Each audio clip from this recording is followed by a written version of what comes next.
A mysterious fortune changes Pip's life overnight, but the more he rises, the more ashamed he becomes of the people who truly love him, and when the truth behind his great expectations is finally revealed, it may destroy everything he thought he wanted.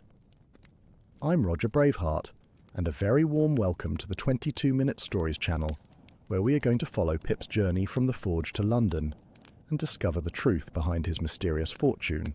Today, I'll be taking you through Great Expectations by Charles Dickens, a powerful and unforgettable story of ambition, shame, love, class, guilt, loyalty, and the painful lessons that come with growing up.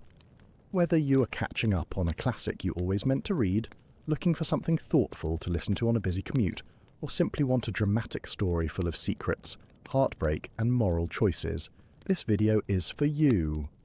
Okay, so without further delay, let's get cracking. On a cold afternoon in the Marsh country, a small orphan boy stands in the bleak churchyard where his parents and little brothers are buried. He is suddenly seized by a fearful man dressed in coarse grey, with an iron clamped to his leg, who threatens to cut his throat unless the boy brings him food and a file.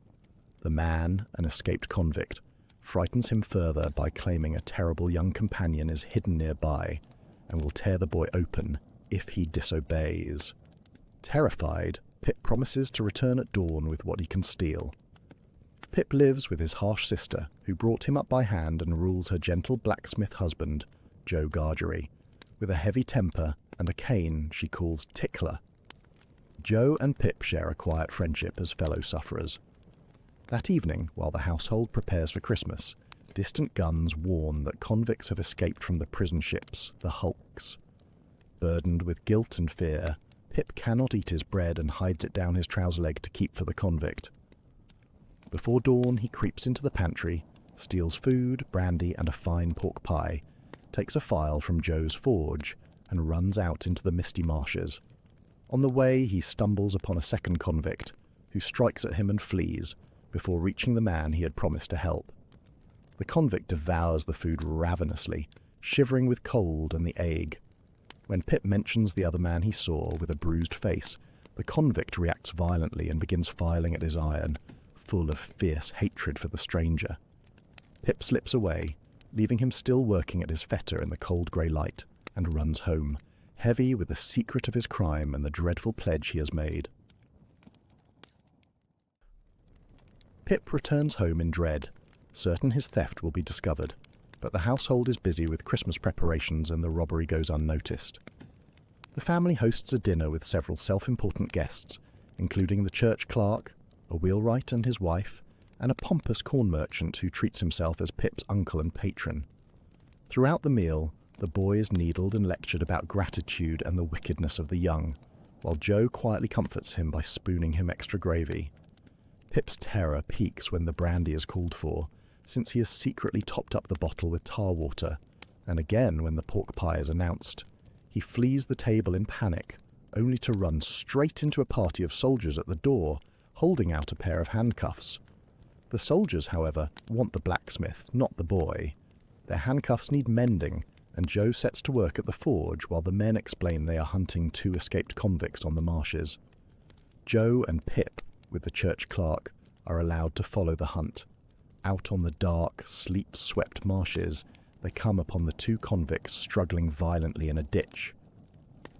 Pip's convict declares that he has captured the other man and given him up, more concerned with dragging his enemy back to the hulks than with saving himself. The 2 prisoners loathe one another bitterly. Pip silently tries to assure his convict that he did not betray him. Before being taken aboard the prison ship, the convict confesses that he stole food and a pie from the blacksmith's house, shielding Pip from blame. Joe gently tells him he is welcome to it, unwilling to see any poor creature starve. The convict is rowed out to the black, chained hulk, lying in the river, and disappears. Afterward, Pip wrestles with his conscience, longing to confess the whole truth to Joe, but held back by cowardice and the fear of losing Joe's good opinion. He keeps his secret, troubled by guilt, and the matter slowly fades from the household's talk. Time passes, and Pip slowly learns to read, write and cipher with the help of a kind girl named Biddy, granddaughter of the ridiculous old woman who keeps the village evening school. Pip teaches Joe what little he learns and discovers in a tender fireside conversation that Joe never went to school because his violent, drunken father kept dragging the family home. Joe explains that he married Pip's sister, partly to give the orphan boy a home, and Pip's admiration for the gentle blacksmith deepens. One market night, Pip's sister returns full of excitement. A wealthy, reclusive lady uptown, Miss Havisham, wants a boy to come and play at her great barricaded house. Through the pompous corn merchant's connection as her tenant, Pip is chosen and is scrubbed and dressed for the occasion. The next morning he is taken to the gloomy, iron-barred manor house, where a beautiful, proud young girl named Estella admits him with scorn, calling him a common labouring boy. Inside a darkened room lit only by candles, Pip meets Miss Havisham, a withered woman in a yellowed wedding dress, with one shoe off and every clock stopped at 20 minutes to 9. She commands him to play and sets him to cards with Estella, who mocks his coarse hands and thick boots and his calling knaves jacks. Pip is wounded and ashamed, and after being fed like a dog in the yard, he weeps in the brewery, suddenly conscious of being common. While wandering the deserted grounds, he is briefly haunted by a frightening vision of Miss Havisham hanging from a beam. Returning home, Pip cannot bear to describe the strange house truthfully and instead invents wild lies for his sister and the corn merchant about a black velvet coach, dogs fighting for veal cutlets, and waving flags and swords. Later, alone with Joe, he confesses that it was all untrue, and the blacksmith gently warns him that lies are lies and will never make him uncommon. Yet Pip lies awake longing to be a gentleman, ashamed of his home and his trade. Determined to become less common, Pip asks Biddy to teach him everything she knows. One evening, sent to fetch Joe from the village inn, Pip notices a strange, secretive man who keeps watching him. The stranger stirs his rum and water, not with a spoon but with a file, and Pip recognises it as the file he once gave his convict. The man slips Pip a shilling wrapped in paper, which turns out to be 2 £1 notes, and the boy is haunted by this reminder of his old crime and his guilty link to convicts.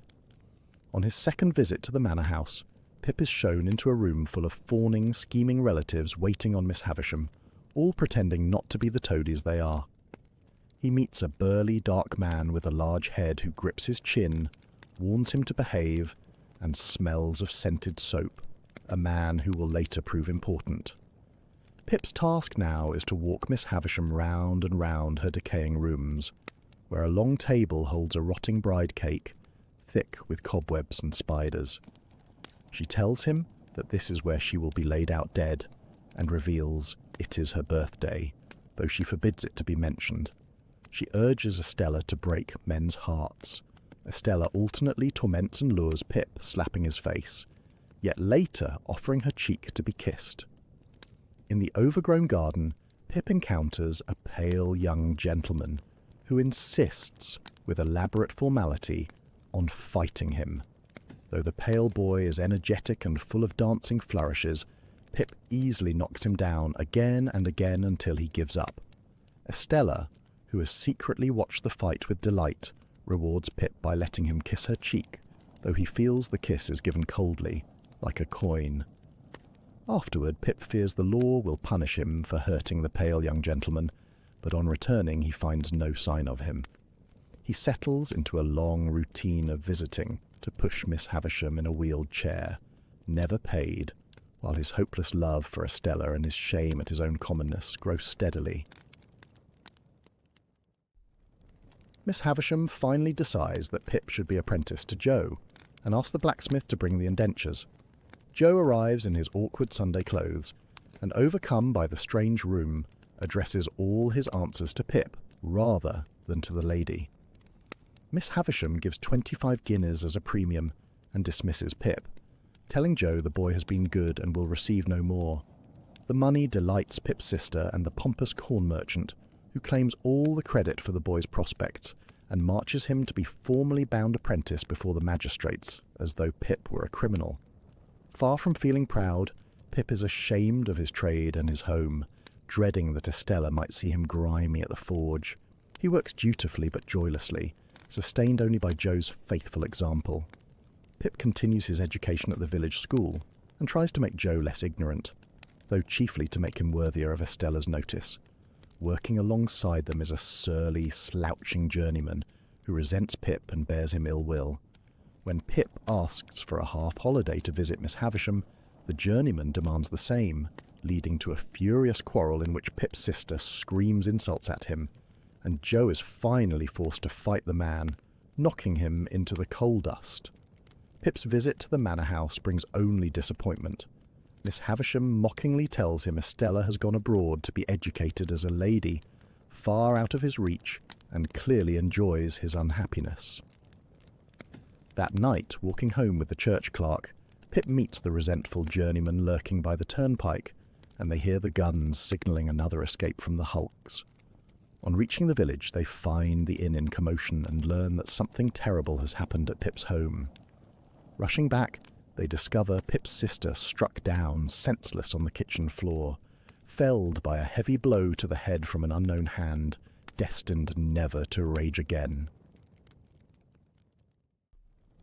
Pip's sister survives, but is left helpless, her speech, hearing, and memory impaired, her temper strangely softened.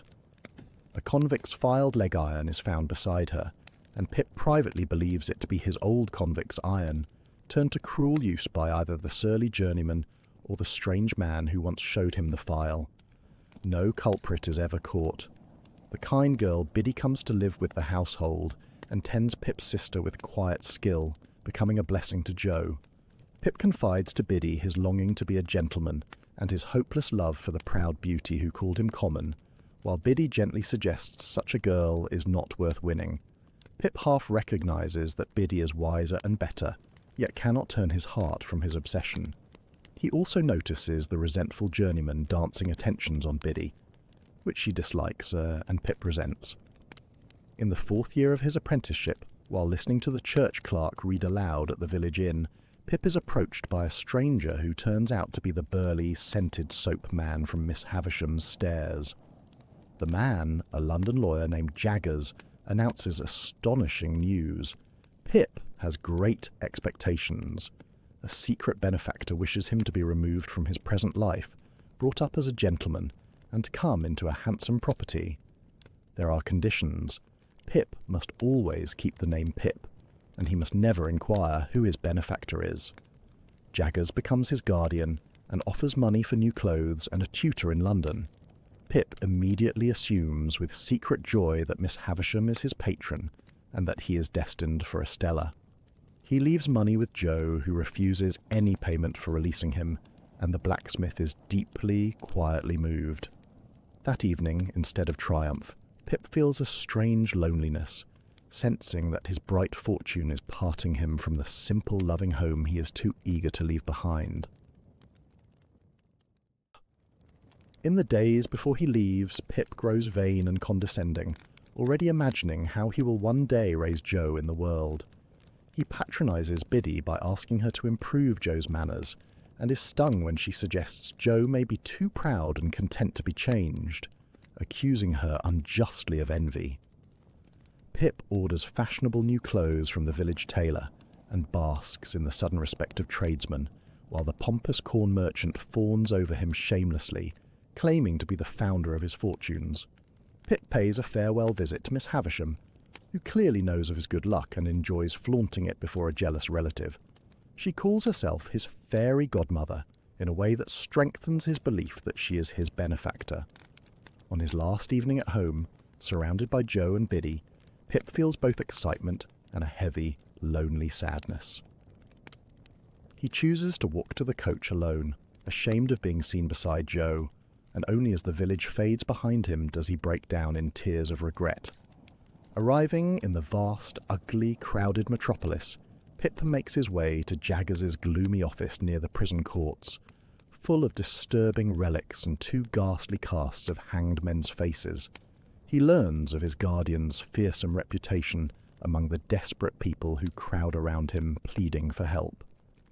Pip is to lodge at Barnard's Inn with young Mr. Pocket, and is given a generous allowance and credit. Jaggers' dry, knowing clerk, Wemmick, walks Pip to the dingy inn, which falls far short of the boy's grand expectations. There Pip waits in dismal lodgings until the young gentleman arrives, breathless and friendly, carrying fruit. To Pip's astonishment, the young man is none other than the pale young gentleman he once fought in Miss Havisham's garden, and the two recognise each other with delighted laughter, as the long-ago combatants meet again. The pale young gentleman, Herbert Pocket, and Pip become firm friends, and agree to call each other by familiar names. Herbert dubs Pip Handel. Herbert reveals that he too was once tried by Miss Havisham, who did not take to him, and recounts her tragic history. She was a rich brewer's spoilt daughter who fell passionately in love with a showy false suitor, conspiring with her resentful half-brother to swindle her. On her wedding morning, at 20 minutes to 9, she received a letter breaking off the marriage. She stopped all the clocks, laid the house to waste, and has worn her bridal dress ever since. Estella, Herbert explains, is her adopted daughter, raised deliberately to wreak revenge on all men. Pip privately clings to his belief that he is meant for Estella. Herbert, cheerful and hopeful, though never likely to be rich, dreams of becoming a great merchant while working as a clerk and looking about him for opportunities. The two friends enjoy London together.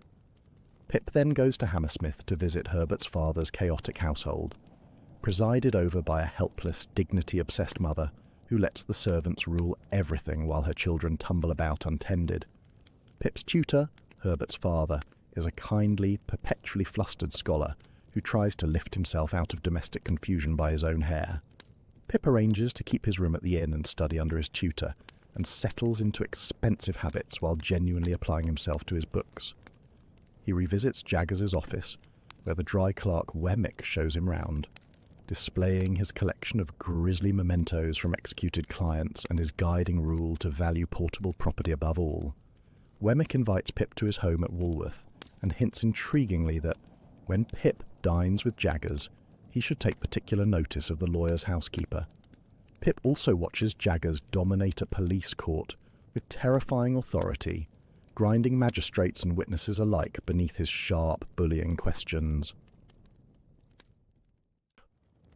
Pip becomes acquainted with two fellow students at his tutor's house, a lively, good-natured young man and a sulky, idle, ill-tempered heir to a baronetcy.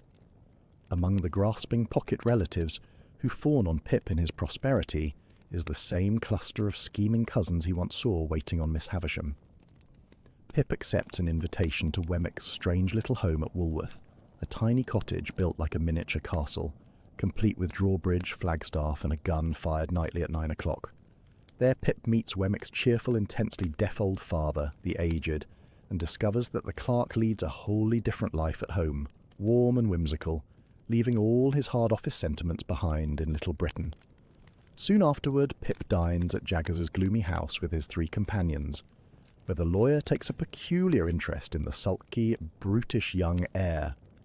Remembering Wemmick's hint, Pip studies the housekeeper, a pale, striking woman with a curious flutter, and watches as Jaggers forces her to display her powerfully scarred wrists, calling her a tamed, wild beast.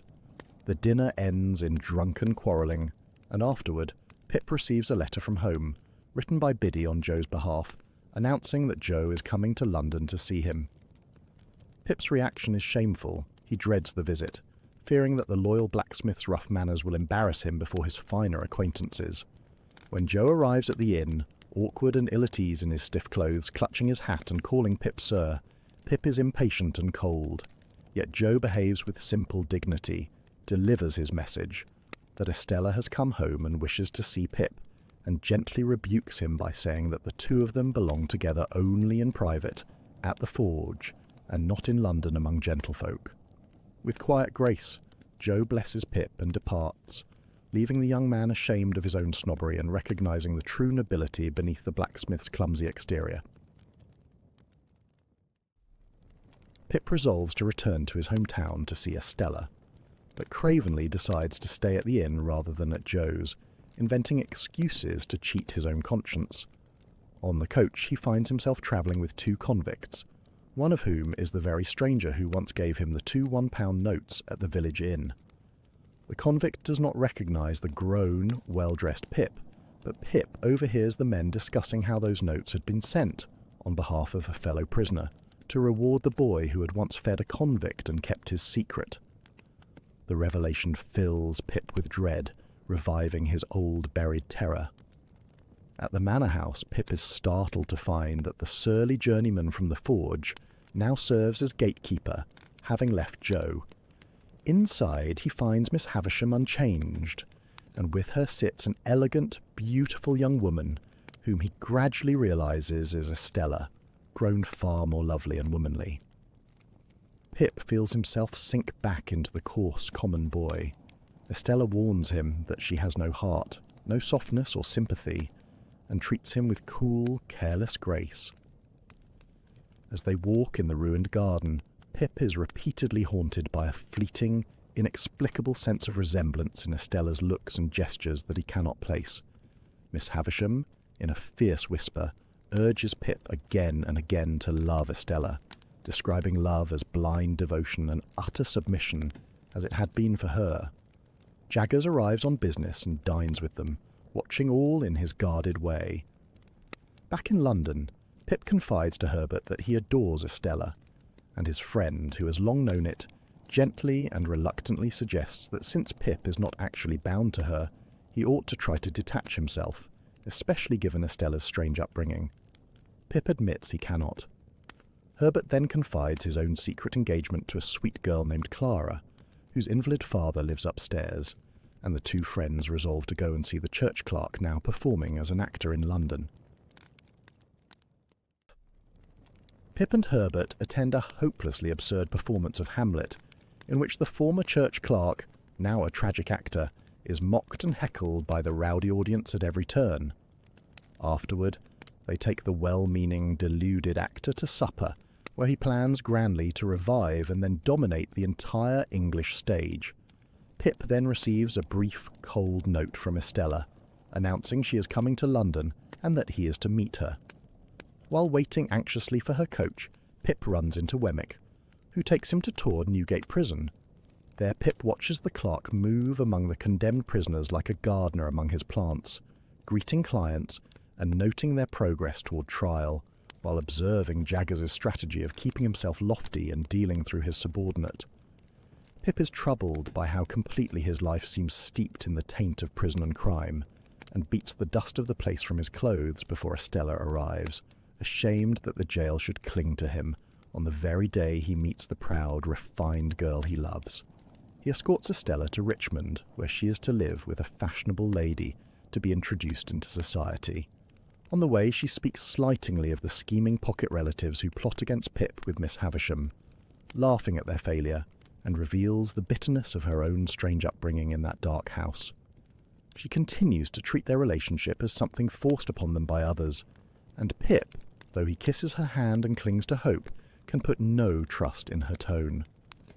Throughout, Pip is again troubled by a mysterious, unplaceable shadow of association whenever something about Estella catches his eye.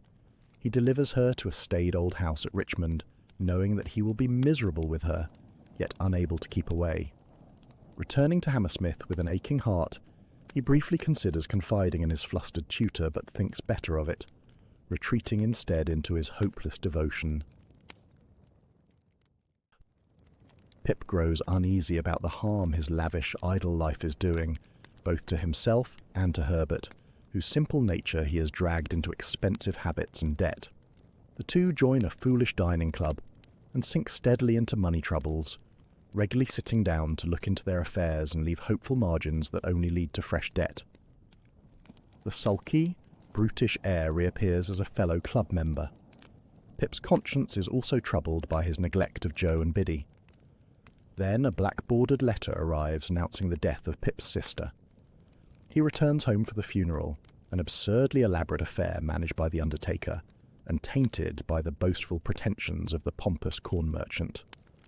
After the mourners leave, Pip spends a gentler evening with Joe and Biddy, and learns that his sister's last words were Joe's name, a pardon, and Pip's name.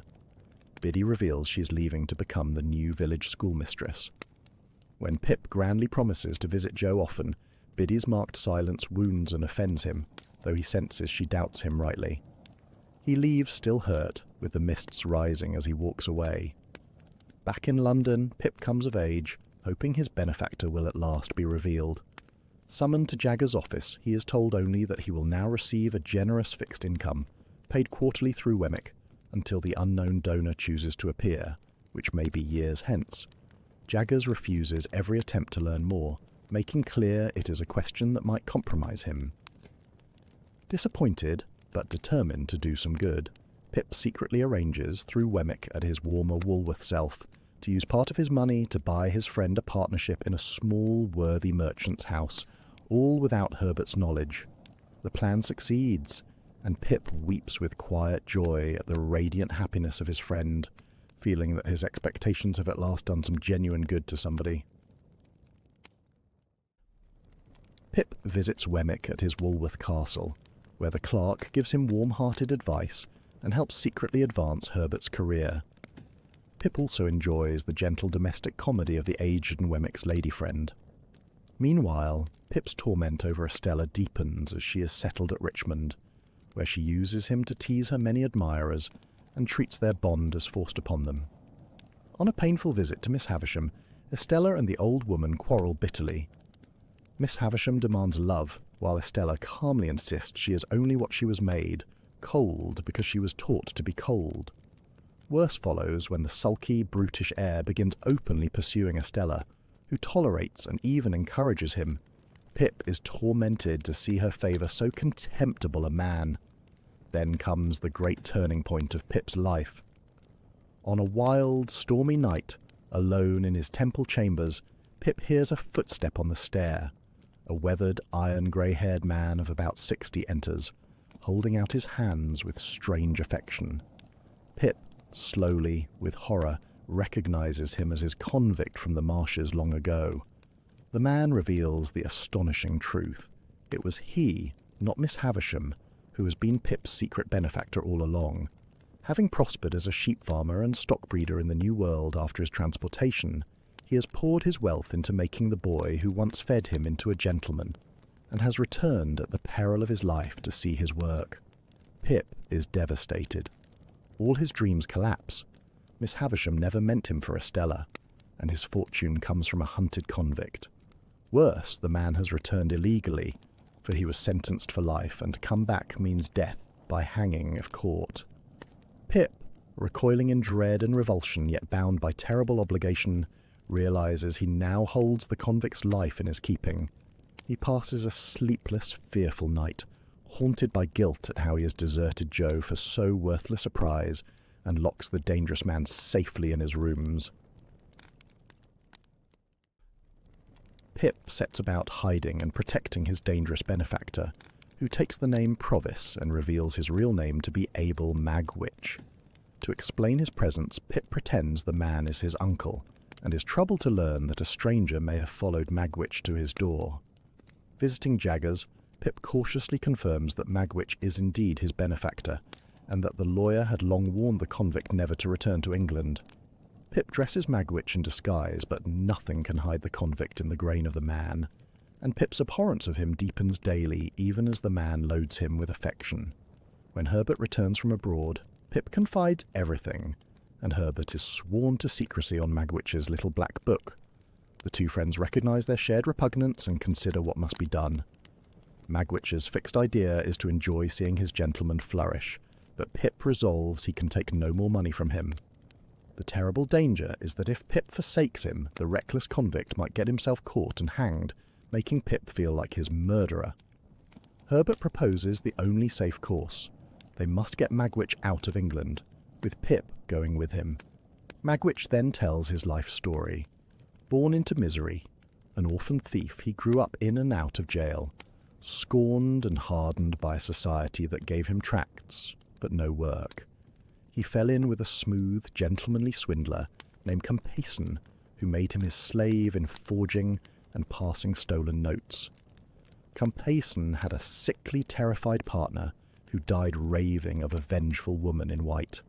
When the two were tried together, Compason's polished manner and good clothes won him sympathy and a light sentence, while Magwitch, rough and ill-used, was condemned far more harshly.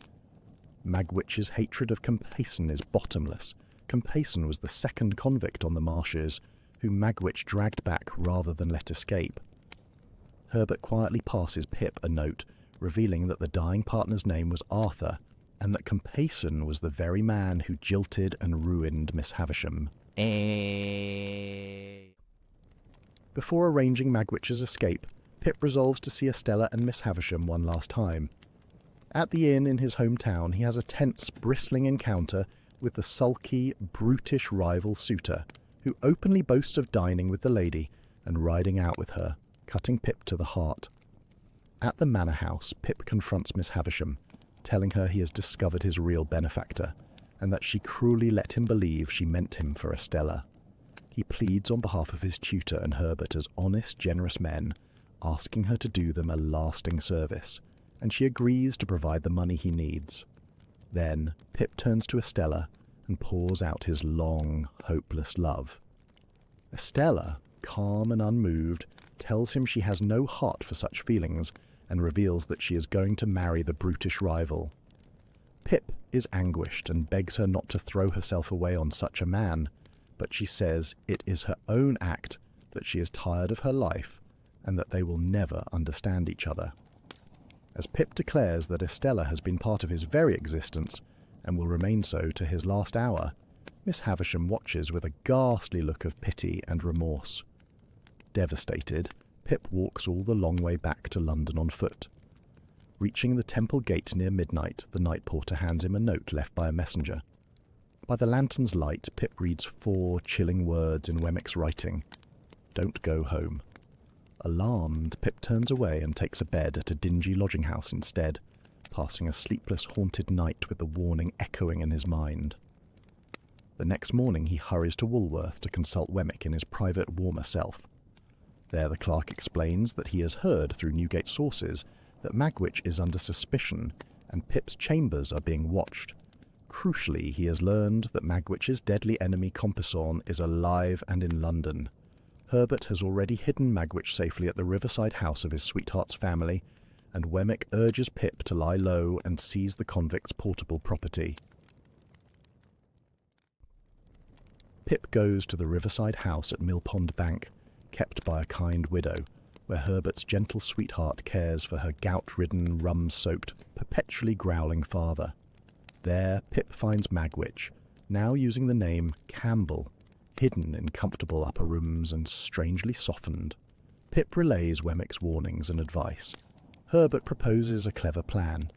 Since both young men are good watermen, they will keep a boat at the temple stairs and row regularly up and down the river so that, when the time comes, they can row Magwitch downriver themselves to catch a foreign steamer without arousing suspicion.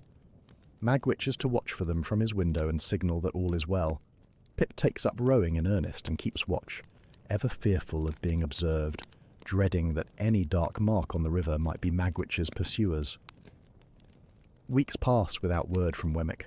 Pip is pressed for money, but refuses to take more from his benefactor. He grows convinced that Estella is now married, and avoids all news of her. 2 unsettling meetings disturb the waiting period. First, at the theatre where the former church clerk now plays comic and tragic roles, Pip is told afterward by the bewildered actor that one of the 2 convicts from the long-ago Marsh hunt had been sitting like a ghost directly behind him during the performance. Pip realises with terror that this must be Compeyson, watching him because he is watching Magwitch, and that danger is always near. Second, walking in Cheapside, Pip is overtaken by Jaggers and invited to dinner with Wemmick. There Jaggers passes on a note summoning Pip back to Miss Havisham on business, and speaks knowingly of Estella's marriage to the brutish heir. During the meal, Pip studies the housekeeper's hands and eyes and her knitting-like gestures, and becomes absolutely certain that this tamed woman is Estella's mother. Afterward, walking with the warmer Woolworth Wemmick, Pip learns her story.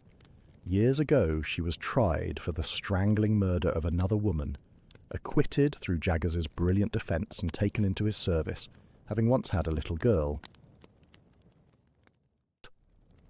Pip returns to the manor house in answer to Miss Havisham's summons. He finds her lonely and changed, afraid of him, and full of remorse. She gives him the £900 he needs to complete Herbert's secret partnership, and begs him to write under her name the words, "I forgive her," if he ever can. To his amazement, she drops to her knees, crying out again and again, "What have I done?" overwhelmed by guilt for having taken a child, and frozen her heart, and for having let Pip nurse a vain hope. She tells him that she adopted Estella to save her from misery, but instead bred her to be cold. When Pip gently asks about Estella's parentage, she reveals only that the lawyer brought the child to her, a little orphan girl of 2 or 3. Pip, already certain the housekeeper is the mother, sees the connection clearly. After saying farewell with a presentiment he will never return, Pip wanders the ruined garden and brewery, briefly haunted again by the old vision of Miss Havisham hanging from a beam. Going back upstairs to check on her, he sees her catch fire as her faded bridal dress blazes up. Pip throws himself upon her, smothering the flames with his coats and the great tablecloth, badly burning his own hands and arms in the struggle. She is gravely hurt and laid upon the long table where she had said she would one day lie dead, still murmuring her threefold cry of remorse. Back in London, his hands bandaged, Pip is nursed tenderly by Herbert, who finishes recounting Magwitch's story. The jealous, vengeful woman Magwitch once loved had been tried for murder, had a little child, and swore to destroy it.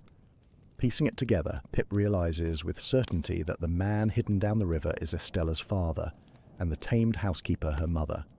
Determined to learn the truth, Pip confronts Jaggers, who, in a guarded put-the-case manner, admits nothing, yet confirms that he saved a condemned woman's child by giving her into Miss Havisham's care, keeping the secret to spare the daughter disgrace. Pip completes Herbert's secret partnership and learns that his friend will soon go abroad to manage a new branch in the East, taking his sweetheart with him. With his burned hands slowly healing, Pip prepares for Magwitch's escape. A short note from Wemmick signals that the attempt should be made on Wednesday, and the friends recruit Pip's lively fellow student to help row. But first, Pip receives a strange anonymous letter summoning him alone, at night, to a sluice house on the marshes, promising information about his uncle. Against better judgment, Pip goes. At the lonely lime kiln he is seized in the dark and bound to a ladder by the surly journeyman from the forge, now revealed as a deadly enemy. The man gloats that he means to murder Pip and burn his body in the kiln, confessing that it was he who struck down Pip's sister years ago, he who lurked on Pip's London stairs, and that he is now in league with Compeyson and others who want Magwitch destroyed. As the drunken villain prepares to kill him, Pip shouts out and is saved at the last moment by the rush of rescuers. Herbert, his fellow student, and the tailor's mocking boy, who had guided them after finding the dropped letter. The villain flees into the night. Recovering, Pip returns to London, and on Wednesday, the great escape begins. The 3 young men row Magwitch down the river, picking him up at the riverside stairs and pulling steadily toward the sea, planning to hail a foreign steamer. Magwitch is calm and content, glad of his freedom. They lodge overnight at a lonely riverside tavern, uneasy when the suspicious locals speak of a 4-oared galley hovering nearby. The next day, as they wait in the steamer's track, a galley shoots out and a man calls upon Magwitch to surrender as a returned transport. In the chaos, the steamer bears down upon them. Magwitch grapples with the shrinking sitter in the galley and tears off his cloak to reveal Compeyson. Both convicts plunge overboard, the boat capsizes, and Magwitch is hauled out, injured and manacled. Compeyson is drowned. Pip's repugnance melts entirely, and he resolves to stay loyally at the wounded man's side. Magwitch is taken before the court and, with Compeyson dead, soon committed for trial. Jaggers is angry that the convict's fortune will now be forfeited to the crown, and Pip quietly resolves never to claim any of it, and to keep Magwitch ignorant that his hopes of enriching his gentleman have perished. Herbert, preparing to leave for Cairo, tenderly offers Pip a position as clerk in the firm, and a home with himself and his bride, and Pip gratefully leaves the question open. Before departing, Herbert and his sweetheart's invalid father is failing, and Pip witnesses a touching comic scene of pure happiness as Wemmick, in his private Woolworth self, quietly marries his lady friend with the cheerful aged, giving her away. Magwitch lies gravely ill in prison, his ribs broken and a lung wounded, growing weaker by the day. He is humble, contrite, and never complains, comforted only by Pip's faithful daily visits. At the trial, brief and clear, he is condemned to death along with 31 others and quietly accepts his sentence. Pip writes desperate petitions to those in authority, but Magwitch declines steadily. In his final days, Pip sits beside him, holding his hand. Before the end, Pip tells the dying man the truth he most longs to hear, that his lost child lived, grew into a beautiful lady, and that Pip loves her. Magwitch presses Pip's hand to his lips and dies peacefully, and Pip prays for mercy on him.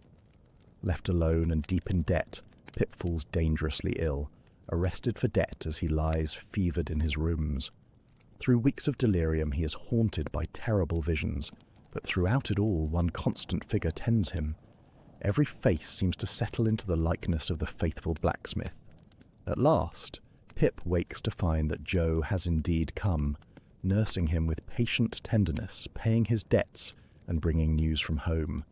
Pip learns that Miss Havisham has died, leaving most of her wealth to Estella, but a generous legacy to his tutor on Pip's recommendation, and that the surly journeyman is now in jail for breaking into the corn merchant's house. As Pip recovers, he notices Joe gradually growing more formal and distant, sensing that the blacksmith fears he will be cast off again now that strength is returning, and Pip resolves to speak openly and confess his ruined fortunes and his humbled heart.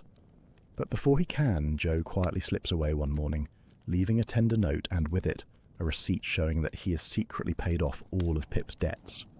Humbled and grateful, Pip determines to follow Joe to the forge, to confess everything, and to ask Biddy whether she will accept him, hoping to marry her and begin a simpler, honest life.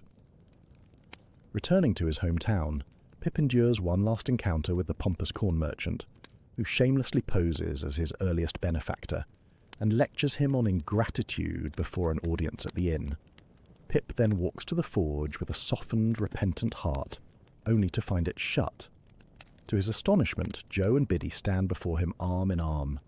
It is their wedding day, and Biddy has married Joe. Pip is overcome, deeply thankful he never breathed his own baffled hope to either of them. He blesses the couple, begs their forgiveness for his thanklessness, and tells them he is going abroad to work and repay all he owes. Joe and Biddy forgive him with simple love.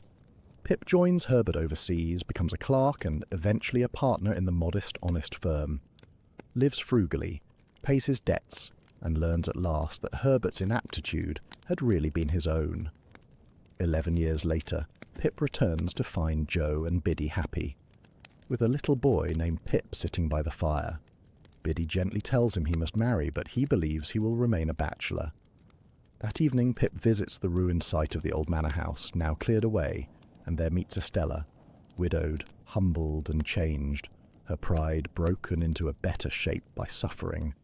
They speak as old friends reconciled, and as the evening mists rise, Pip takes her hand and sees no shadow of another parting from her.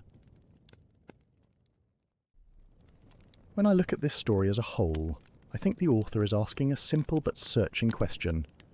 What does it really mean to be a gentleman? And is it worth what we sacrifice to become one? The book seems to me to set two ideas of worth against each other. On one side there is money, fine clothes, polished manners and social rank.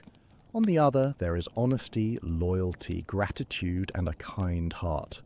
I believe the author is deliberately showing that the first kind of worth can be hollow, and that the truest nobility in the whole tale belongs not to any gentleman, but to a humble, half-educated blacksmith who never stops loving the boy who is ashamed of him. The story highlights how the dream of rising in the world can corrupt a decent person. As the orphan boy gains his expectations, he grows vain, ungrateful and snobbish, neglecting the very people who loved him most, and only through loss, illness and humbling Does he learn what he had thrown away?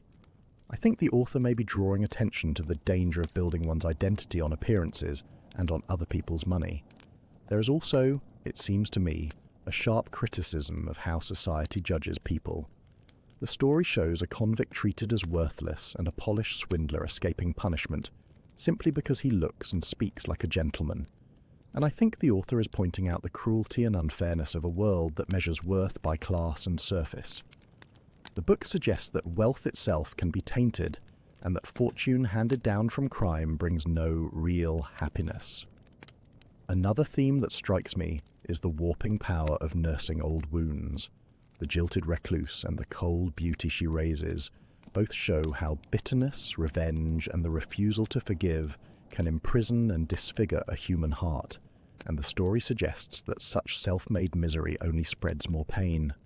Against all this, the author keeps holding up forgiveness, faithfulness, and honest work as the things that truly redeem.